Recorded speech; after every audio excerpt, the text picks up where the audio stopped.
আজকের স্বাস্থ্য টিপস মাছের তেল বা ওমেগা 3 ফ্যাটি অ্যাসিডের উপকারিতা সম্পর্কে। ওমেগা 3 হচ্ছে অসম্পৃক্ত চর্বি কিংবা আনস্যাচুরেটেড ফ্যাট। এটা মূলত মাছের তেলেই পাওয়া যায়। আমাদের শরীর নিজে নিজে ওমেগা 3 তৈরি করতে পারে না, তাই খাবারের মাধ্যমে এই উপাদানটি গ্রহণ করতে হয়।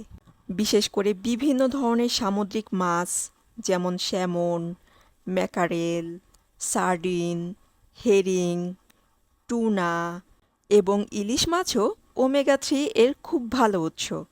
মাছ ব্যতীত কিছু খাবারেও অল্প পরিমাণে ওমেগা 3 পাওয়া যায়, যেমন ফ্ল্যাক্সিড বা তিসির তেল, walnut, canola oil, chia seed, soybean এবং সবুজ পাতাওয়ালা সবজিতেও ওমেগা 3 পাওয়া যায়। ওমেগা 3 শরীরের বেশ কিছু গুরুত্বপূর্ণ কাজ করে থাকে। চলুন এবার ওমেগা 3 উপকারিতাগুলো জেনে নেওয়া যাক। নাম্বার 1, হৃদরোগের ঝুঁকি কমায়। ওমেগা 3 রক্তে ট্রাইগ্লিসারাইডের মাত্রা কমায়, রক্তচাপ নিয়ন্ত্রণে রাখে, এছাড়া রক্ত জমাট বাঁধার প্রবণতা হ্রাস করে। এতে করে হার্ট অ্যাটাক, স্ট্রোকের ঝুঁকি কমে।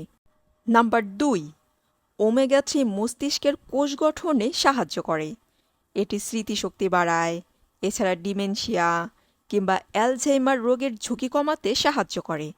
এর পাশাপাশি শিশুদের মস্তিষ্ক এবং দৃষ্টিশক্তির বিকাশেও ওমেগা 3 সাহায্য করে। নাম্বার 3, ওমেগা 3 শরীরের প্রদাহ কমাতে সাহায্য করে। এতে করে আর্থারাইটিস কিংবা জয়েন্টের ব্যথা অনেকটাই কমে যায়। নাম্বার 4, ত্বক ও চুলের যত্নেও বেশ উপকারী।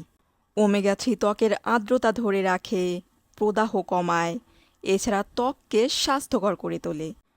পাশাপাশি চুল পড়া কমায়, নতুন চুল গজাতেও সাহায্য করে। নাম্বার 5, হাড় ও জয়েন্টের স্বাস্থ্য ভালো রাখে। ওমেগা 3 হাড়ে ক্যালসিয়াম শোষণ বাড়ায়। এতে করে হাড় মজবুত, শক্তিশালী হয়। তাই অস্টিওপোরোসিস রোগের ঝুঁকি অনেকটাই কমে যায়। নাম্বার 6, শিশুর বিকাশে সাহায্য করে। এক্ষেত্রে গর্ভবতী নারী কিংবা স্তন্যদানকারী মায়ের খাদ্য তালিকায় ওমেগা 3 থাকলে ভ্রূণের গঠন, শিশুর মস্তিষ্ক, চোখের বিকাশেও সাহায্য করে। নাম্বার 7, চোখের দৃষ্টিশক্তি উন্নত করে। নাম্বার 8, মানসিক স্বাস্থ্যের ওপর ভালো প্রভাব ফেলে। গবেষণায় জানা গেছে ওমেগা 3 ডিপ্রেশন, উদ্বেগ কমাতে সাহায্য করে।